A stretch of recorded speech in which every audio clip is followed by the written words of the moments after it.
Hey everyone, welcome back to my channel. In this video, we will learn about blockchain. So, blockchain क्या है ये हम समझेंगे इस वीडियो में. ब्लॉकचेन का यूज क्यों किया जाता है, why we need blockchain technology. तो एक सिंपल सा डेफिनेशन है जो आपके स्क्रीन पे है. उसको मैं इतना डिफाइन नहीं करूंगी क्योंकि वो सिंपल सा मैंने सिंपल डेफिनेशन दिया हुआ है, उसको आप पढ़ के समझ सकते हैं. मैं एक रियल लाइफ एक एग्जांपल दूंगी जिसके थ्रू आप और अच्छे से समझ पाओगे कि ब्लॉकचेन टेक्नोलॉजी का यूज क्या है. तो फॉर एग्जांपल आप किसी शॉप पे जाते हो और शॉपकीपर से आप कुछ सामान लेते हो. ठीक है, सामान बाई करते हो आप. लाइक सामान का प्राइस है 50 रुपीज और आपने उसको 20 रुपीज दिया और बोला कि 30 रुपीज मैं कल आके दे दूंगा.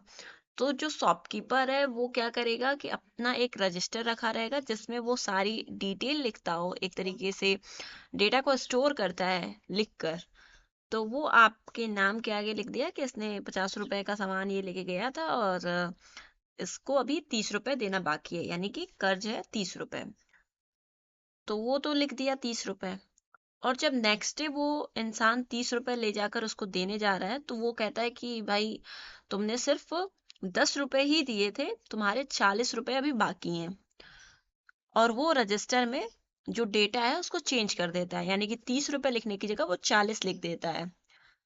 तो ये जो रजिस्टर है उसमें चेंजेस पॉसिबल हैं क्योंकि ये यहाँ पर कोई एक इंसान काम कर रहा है. वो उस चीजों में चेंजेस कर सकता है, यानी कि रजिस्टर में मैंने लिखा है 5, उसको मैं 10 कर सकती हूँ, उसमें कोई दिक्कत नहीं है. तो वैसे ही यहाँ पर ब्लॉकचेन टेक्नोलॉजी में ये सारी चीजें पॉसिबल नहीं है. ब्लॉकचेन टेक्नोलॉजी भी एक रजिस्टर को ही मेंटेन करता है अपने डेटा को लाइक स्टोर करने के लिए.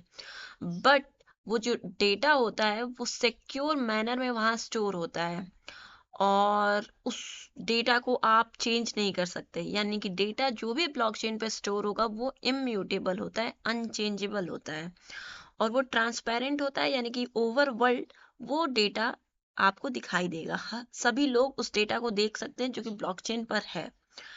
तो ब्लॉकचेन एक डिजिटल लेजर है, यानी कि डिजिटल रजिस्टर बोल सकते हैं, जहां पर आपके सारे के सारे डेटा स्टोर हो सकते हैं एक सिक्योर मैनर में, एक ट्रांसपेरेंट मैनर में और एक इम्यूटेबल वे में. लेकिन उसके लिए आपको एक थर्ड पार्टी या सेंट्रल अथॉरिटी की जरूरत नहीं है. अब सेंट्रल अथॉरिटी का मतलब ये हो गया कि आप लाइक मान लो कि कस्टमर आपके पास ए है, ठीक है, दूसरा कस्टमर बी है, like user A user B. तो यूजर ए ट्रांसफर कर रहा है कुछ अमाउंट यूजर बी को.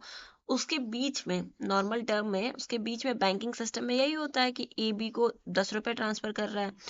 तो वहां पर सबसे पहले बैंक हमारा एक सेंट्रल अथॉरिटी की भूमिका निभाता है और वो बैंक के ही थ्रू ए अपना 10 रुपए ट्रांसफर करता है बी को. तो यहाँ पर ये जो सेंट्रल अथॉरिटी है उसकी नीड हमें नहीं होती है. तो ब्लॉकचेन क्या करता है कि एक तरीके से हम बोल सकते हैं, think of it like a notebook and that is shared with everyone in the world. It means कि कोई भी ट्रांजैक्शन हुआ वो उस नोटबुक में क्या होगा, राइट, यानी रिटन हो जाएगा उस नोटबुक में. Every time something happen like a transaction it's written in this notebook. And जब एक बार आपका ट्रांजैक्शन ब्लॉकचेन पर लिख गया, स्टोर हो गया, तो इट कांट बी erased और change. And everyone has a copy of this notebook. Okay, तो notebook that is shared with everyone in the world, यानी कि जो हमारा ब्लॉकचेन होता है उसकी कॉपी एक इंसान के पास नहीं होती है, किसी एक सेंट्रल अथॉरिटी के पास नहीं होती है.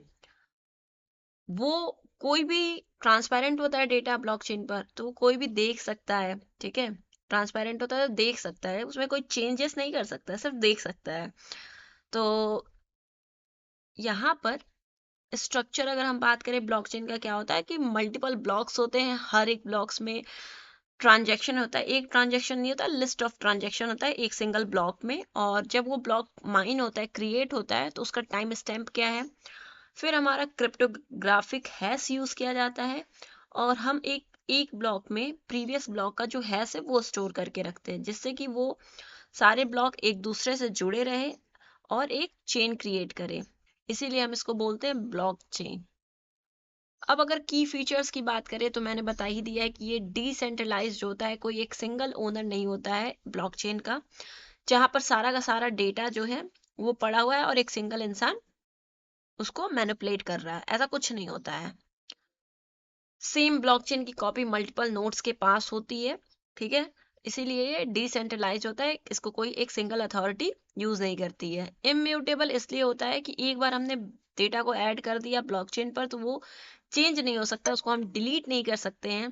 ट्रांसपेरेंट इसलिए होता है कि हर ओवर द वर्ल्ड हर एक इंसान उस डेटा को देख सकता है कि ए ने बी को कितना ट्रांसफर किया, something like that, and nothing is hidden, कुछ भी छुपा हुआ नहीं है। आप सभी लोग जाकर ब्लॉकचेन पर जो भी ट्रांजैक्शन हो रहे हैं वो देख सकते हैं। सिक्योर इसलिए होता है क्योंकि जब भी ट्रांजैक्शन होता है तो हम क्रिप्टोग्राफी का यूज करके अपने डेटा को सेफली स्टोर करते हैं ब्लॉकचेन पर। डिस्ट्रीब्यूटेड इसलिए होता है क्योंकि ब्लॉकचेन की कॉपी एक सिंगल नोड पर नहीं होती है, मल्टीपल नोड्स पर स्टोर होती है। अगर कोई भी एक सिंगल नोड चेंज करने की कोशिश करता है तो बाकी अदर नोड्स जिसके पास सेम ब्लॉकचेन की कॉपी होती है वो उस चेंजेस को वैलिडेट वेरीफाई करते हैं। अगर वो वैलिडेट वेरीफाई नहीं होगा तो वो चेंजेस होना पॉसिबल नहीं है। Not one central server. तो इस तरीके से ब्लॉकचेन हमारी एक डिसरप्टिव टेक्नोलॉजी है। इसको हम डिजिटल डेटाबेस भी बोल सकते हैं, डिजिटल लेजर भी बोल सकते हैं ट्रांजैक्शन का, जहाँ पर सारी की सारी इंफॉर्मेशन जो है वो ब्लॉक्स में स्टोर होती हैं और ये ब्लॉक्स एक दूसरे के साथ चेन के फॉर्म में जुड़े रहते हैं।